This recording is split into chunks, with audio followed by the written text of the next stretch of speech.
நண்பர்களே, நான் உங்களுக்கு வந்து இன்றைக்கி ஒரு கதை சொல்ல போகிறேன். அந்த கதையை நல்லா என்ஜாய் பண்ணுங்கள், ஷேர் பண்ணுங்கள். வாங்க கதைக்குள்ள போயிடலாம். பேன் வந்து ஏன் நம்ம தலைக்குள்ள வசிக்குதுன்னு தெரியுமா? அதுக்கு வந்து எனக்கு வந்து சின்ன வயசில் நான் வந்து இந்த கதையை கேட்டேன். அதை வந்து இப்போ நான் உங்கள்கிட்ட சொல்கிறேன்.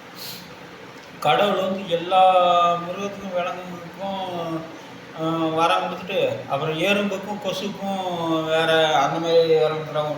நீ மனுஷனை கடிக்க ஒன்று அப்படியே அவர் ஓஞ்சில் இதுக்கு மேலே நான் யாரை நம்பணும் வர கேட்க வரோம்னு. அந்த நேரம் பார்த்து பேன் மெதுவாக போய், மகாராஜா ராஜா நான் வந்து நடந்து வர்றதுக்கு லேட்டாகிடுச்சு, எனக்கு வந்து நீங்கள் வந்து ஒரு வரம் கொடுங்க அப்படின்னு.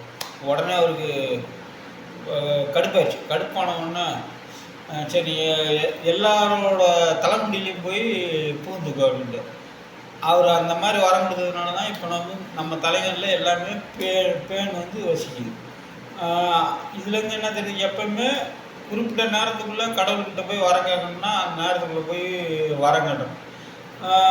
ஏழாம் போனால் அதனால தான் கடவுள் வந்து எல்லார் தலையிலையும் பேன் இருக்கும்படி சொல்லிட்டார்.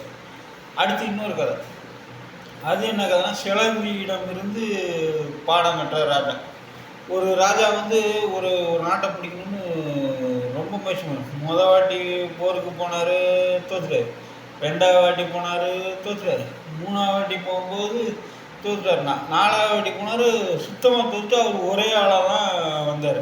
அப்படி அவர் வரும்போது இவரை தேடிக்கிட்டு இருந்தாங்க எதிர்நாட்டி படைக்கும். அப்போ அவர் என்ன பண்ணார், ஒரு கோயிலுக்குள்ளே போய் பதுங்கி இருந்தபோது அப்படியே ஒரு தூக்கிட்டே நைட்டெல்லாம் பார்த்துருக்காரு. ஒரு சிலந்தி என்ன பண்ணிச்சான்,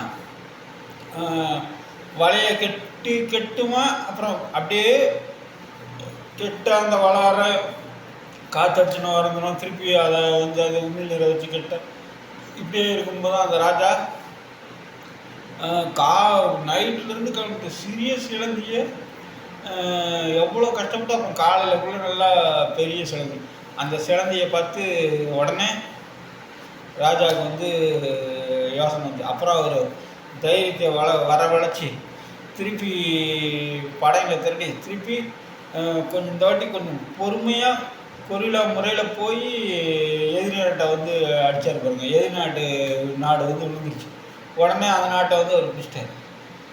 இதுலேருந்து என்ன தெரியுது, எப்பயுமே நம்மளை வந்து சுற்றில உள்ள எதையாவது நம்மளுக்கு தேவையான விஷயங்கள் அதை பார்த்து நம்ம வந்து கற்றுக்கணும்.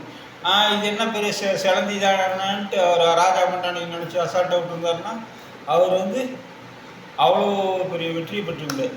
இந்த கதையிலேருந்து என்ன தெரியுது, நம்ம எதையுமே நம்ம சுற்றில உள்ளதை ஆராய்ச்சி அதில் உள்ளது நல்லதை வந்து எடுத்துக்கணும்.